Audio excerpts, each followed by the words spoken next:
not as daunting as it sounds. And the biggest way I would start with anyone is, imagine poker to be a storybook. People act in turn, right?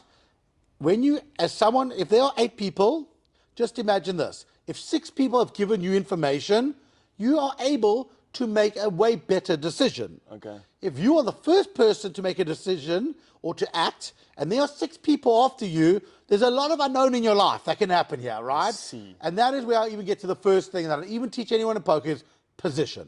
Position, position, position. If you are playing poker and you are, and we'll even elaborate what late position means, if you are basically able to get that information from the rest and then make the decision, you're going to make a way more calculated decision.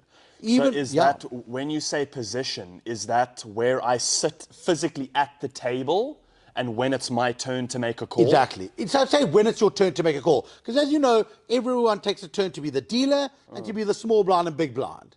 Basically, and even in the basic thing, people even don't even understand. They go, oh, I've got the dealer button this hand. Yeah. The reason why it's so valuable is those other 6 people, or however many are going to act before it gets to your turn to act on the dealer button, they've all given you information. So in simple terms, if it goes fold, I've got a bad hand, fold, I've got a bad hand, so the third person says, I raise. His intention is that, oh, he's got a good hand, right? Now you on the button, or with this dealer button, you've gained information. You said, cool, these other 2 people are out. There's maybe 1 or 2 people have acted after the person has raised. You now can decide, knowing there's 2 more people to act, so you've got a feel for what the action is. So basically, you're able to make a slightly more calculated decision. So let's even make it in simple terms. Every single person folds, right? And now you're on the dealer button. You know you can raise. Why are you raising? Because potentially you're playing against 2 people who have random cards. They didn't choose to be the small blind or big blind. It was just their turn, right? So they basically haven't looked at their cards. And in simple terms, you're raising to win what's in the middle against an unknown person. I'll take my chances, right? If I keep dealing you random, if we sat here and we just dealt random cards, you're not going to get very good cards for a long time. You'll get maybe every 8th hand, every 10th hand, but you just generally, and this is the thing for people to realize, you're going to get bad hands most of the time. It's random cards. So basically, as I said, it's a simple thing. It's the storybook. The storybook, the pages get opened, things get revealed, and then you will kind of know what happened. For example, if someone who's first to speak raises, now the assumption needs to be this. This guy is confident. Yes, because he doesn't care about the other 8. He said, I don't care that there's 8 more people to come. I don't care. I like my hand good enough.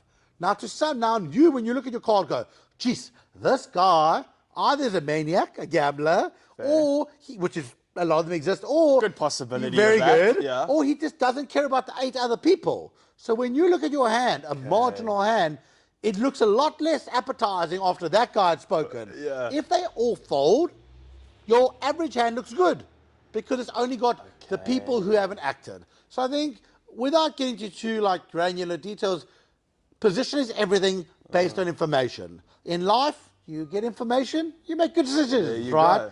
You know, and so yeah. Taking into account small and big blind, if you had to explain that to people, what do those 2 different terms mean? So that is an obligation to put money into the pot to create action. Because in a world where there was no small blind and big blind, you could just fold and the game would never end. No, if we all folded with no money in the middle, there's no winning or losing happening, right? Now, the small blind and big blind, 2 things. One, it incentivizes everyone else to raise because you want to steal that money in the middle, and it forces people to play, either in some way, or commit money to the pot, that they can't just sit there and just fold for eternity and wait for basically pocket aces, which is the best hand in poker.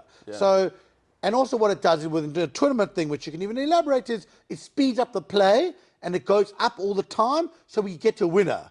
The World Series, which is the iconic poker tournament, takes 9 days because the blinds go up very slowly, right? But it generally, how it works at any normal, casual, your boys game on a random night, it goes up every 15 minutes, every 30 minutes to drive the action to create a result. If you are putting in that money involuntary, it's just driving the action. Just one thing as well to elaborate is the small blind is always half the amount than the big blind. So the big blind is the amount that any other player needs to match, the minimum that a player needs to match to participate in a hand.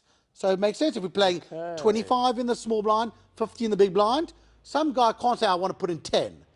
The minimum required is the 50. Okay, I understand. So you've got that. So what you do is, so if you raise it to, let's just say 200, now the big blind has to put 150 more to see the cards, because they put in their 50, which they can't get back. But if they want to play, the 150 is in there. Needs to be matched. I understand.